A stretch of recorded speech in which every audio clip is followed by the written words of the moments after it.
Good morning and good afternoon, everyone. Today, we embark on an exploration of one of the most crucial tools in our global effort to safeguard the natural world, protected areas. In a time marked by rapid human expansion and increasing environmental pressures, these designated spaces serve as a vital sanctuaries. They are intentionally set aside to ensure that native flora and fauna, our planet's rich tapestry of life, have the space not just to survive but to truly flourish, even as human development continues around them.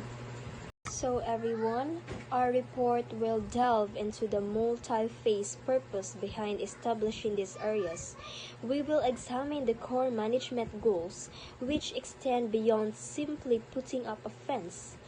These goals encompasses the critical work of conserving overall species diversity, maintaining healthy, representative samples of different habitats, and providing a last refuge for rare and threatened species facing extinction. Furthermore, we will look at how these areas balance conservation with human interaction, often incorporating sustainable tourism to support local economies while educating visitors. Ultimately, protected areas are not just about preserving nature in isolation. They are about fostering a deep sense of community awareness and building a lasting affinity between people and the wild spaces that sustain us all. Well, now, let's begin by looking at what makes these areas so indispensable, and the next slides will be discussed and will be explained in details by my group mates. Protected areas. Protected areas of land in our seas specially dedicated to the protection and maintenance of biological diversity of natural and associated cultural resources and managed through legal or other effective means. Protected areas are special land or sea zones set aside to protect nature's diversity, including plants, animals, ecosystem, and cultural resources. These areas act as gene banks for rare species and may include buffer zones, wildlife corridors, and even indigenous communities. They are managed as interconnected system blending environmental and social needs. In the Philippines, the National Integrated Protected Areas System or NIPHAS focuses on preserving critical habitats for endangered species and unique ecosystem, whether on land, wetland, or in the ocean. The government, led by Department of Environment and Natural Resources, works with NGOs, local groups, and communities to manage these areas, ensuring they stay healthy for future generations. In simple term, protected areas are like nature's safe spaces to keep ecosystem and wildlife thriving. Marine protected areas. So marine protected areas or MPAs are specific parts of the ocean or coastal zone that are legally protected to conserve marine life, habitats, and natural resources. They help maintain biodiversity, support fisheries, and protect coral reefs, mangroves, and seagrasses. So the purpose and the importance. So number one is to conserve biodiversity, to protect endangered marine species like sea turtles, corals, and fish. Number two is to restore fish population by giving them safe spaces to grow and reproduce. Third one is to support ecotourism. Many MPAs attract diverse snorkelers and researchers by bringing income to local communities. The fourth one is the last one to reduce the environmental damage, to prevent overfishing, pollution, and coral reef destruction. So, role and ecotourism. MPAs are a great example of how tourism and conservation can work together. Visitors enjoy the beauty of marine life while learning about protection and sustainability. When properly managed, tourism and MPAs provide jobs and promotes environmental awareness without harming the ecosystem. Hello everyone, good evening. So today I will discuss the tourism and protected area. Protected areas are beautiful places such as national parks and wildlife reserves. Are special places that help keep nature safe, have many different plants and animals, interesting landforms like mountains and valleys, and unique features like lakes and rivers, allowing people to enjoy activities such as watching wildlife, where you can see animals in their natural homes, which is both fun and educational. Second is hiking. There are trails for walking, allowing you to explore nature and enjoy the scenery. Third is camping. Many protected areas will let you set up tents and camp overnight so you can enjoy nature after dark.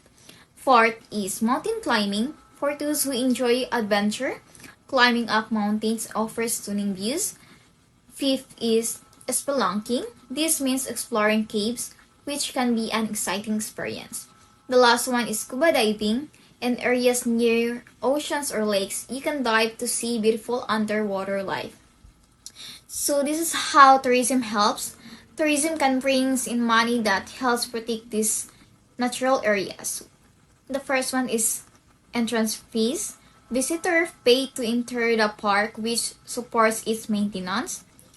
Concessions. Shops and food stands within the park sell and snack and souvenirs. Donations. Some visitors choose to give money to support conservation efforts. And the last one is user fees. There might be extra charges for special activities like guided tours. Overall, tourism not only helps visitors enjoy nature but also provides money for these places through entrance fees, food and gift sales, donations, and extra fees for special activities to keep these beautiful places safe and preserved. Linking biodiversity conservation and tourism and protected areas. Biodiversity conservation, protecting Earth's variety of life, ecosystem, and natural processes, and tourism are deeply connected and protected areas. Badowski 1976 first proposed that tourism and conservation can have a symbiotic relationship, where nature is the foundation of tourism and tourism can fund conservation. For example, tourists visiting places like Philippine Puerto Princesa Subtenarian River National Park, a UNESCO site, support conservation through park fees and job for locals.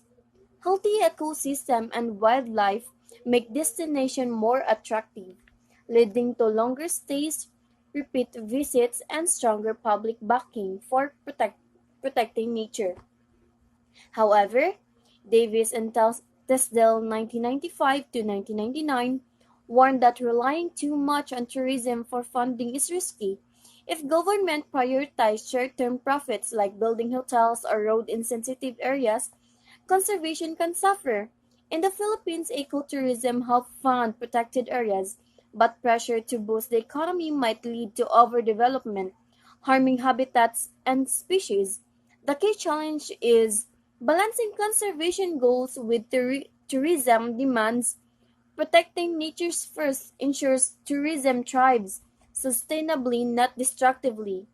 In instance, tourism and conservation can work together, but without planning, tourism can become a threat instead of a partner. Thank you. Protected areas and community well-being. So, according to Fanel, Baino, and Strong said in 2007 that ecotourism in protected areas should be planned and managed within the framework of sustainable development. So, this means when we create ecotourism activities in natural areas like forests, beaches, and mountains, we should do it in a way that protects nature and also help local people to live better. Like for example, in protected forest, tourism activities like nature-guided walks should not destroy plants or scarce animals. And the income from tourists should help the local people to live better. So the second paragraph, according to Dimanchi and Smith in 1996, this means we must listen to what local people think and feel about tourism because they know their land best.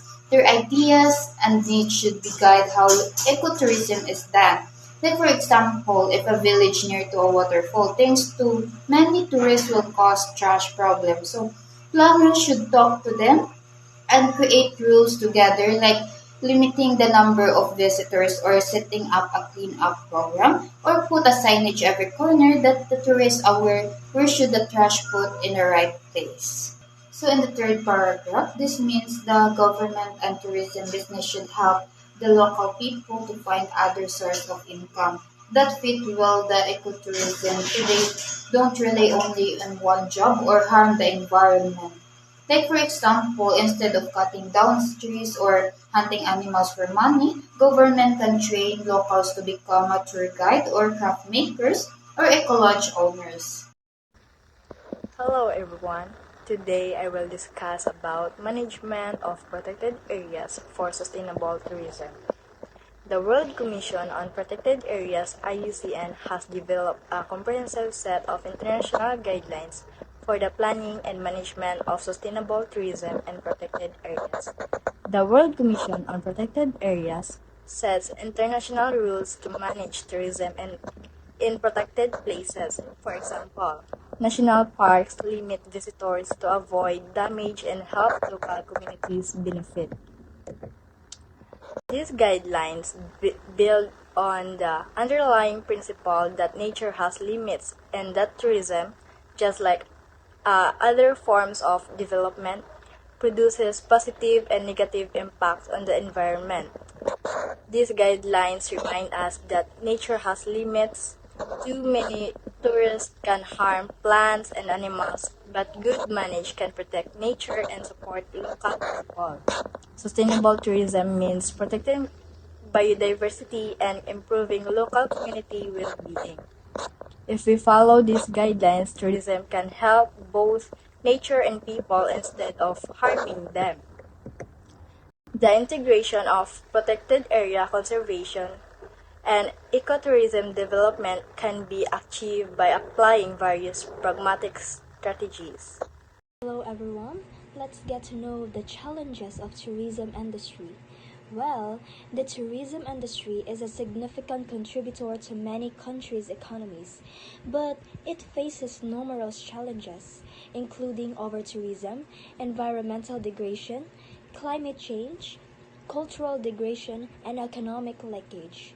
In Southeast Asia, countries like Thailand, Indonesia, and even the Philippines are struggling with these impacts. The Philippines faces challenges such as inadequate infrastructure, limited access to basic services, and vulnerability to natural disasters. However, there are solutions. Sustainable tourism practices, community engagement, and responsible travel can help mitigate these challenges. Innovative solutions such as ecotourism and digital platforms can help reduce the industry's environmental footprint and promote cultural exchange. The tourism industry must prioritize sustainability and responsibility to ensure its future. By working together, we can create a more equitable and sustainable industry that benefit both local communities and the tourism alike. Join us in promoting sustainable tourism practices and responsible travel. Together, we can make a difference. For the conclusion, ecotourism and protected areas help conserve nature, protect the biodiversity, and support local communities. With proper management and responsible tourism, we can keep the balance between enjoying and protecting our environment for future generations. So it means that ecotourism and protected areas are essential for sustainable future. They help conserve biodiversity, protect wildlife, and give communities better opportunities through responsible tourism. So, both land and marine protected areas need proper care and management to keep their beauty and resources. If tourists, locals, and the government work together, we can protect nature while still enjoying its benefit for many years to come. Thank you.